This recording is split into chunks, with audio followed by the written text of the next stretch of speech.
All right, thanks for tuning in, you guys. We're glad you're here because today we're going to be talking about things that can change your game aside from the technique part of the... Damn. All right, welcome you guys. We're glad you're here because today we're going to be talking about things that you can do aside from your technique to help improve your game.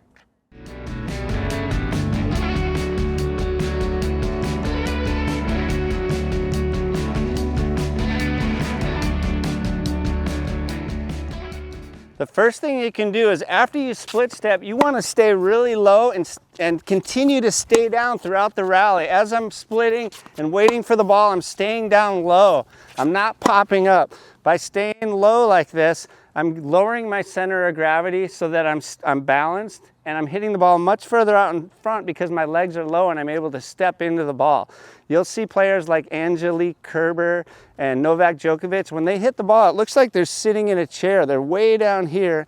That allows them to hit much cleaner balls because they're staying down and seeing the ball in their contact point, and they're not popping up where their head goes up. This is something I've been working on in the last few weeks. It's really improved my returns, and it's really improved my consistency on my ground strokes because I'm staying down and I'm seeing the ball much better.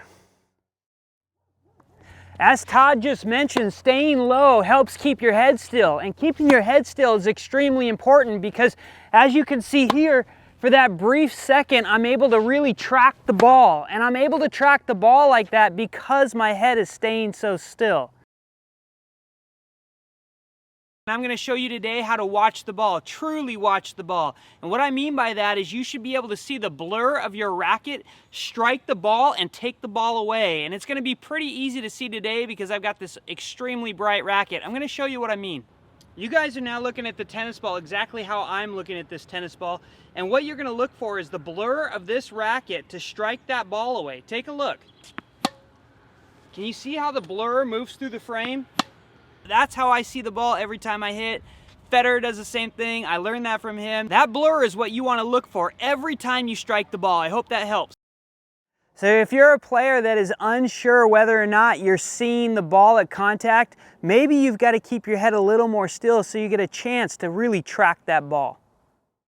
So now you have two things that you can work on aside from technique. And don't get me wrong, technique is really important, but people spend so much time on technique and they don't always think about the different things that can improve their game. Yeah, getting low and watching the ball, those are probably the two biggest things that will help your game. So a good rule of thumb when you're getting low and you're splitting is you want to be about a foot lower than you normally are when you're just standing here. So when I get into my split step, I'm down here and I'm hitting the ball down here in this seated position. See if you can get that foot below the ball every time you're hitting a shot and stay down there throughout the point.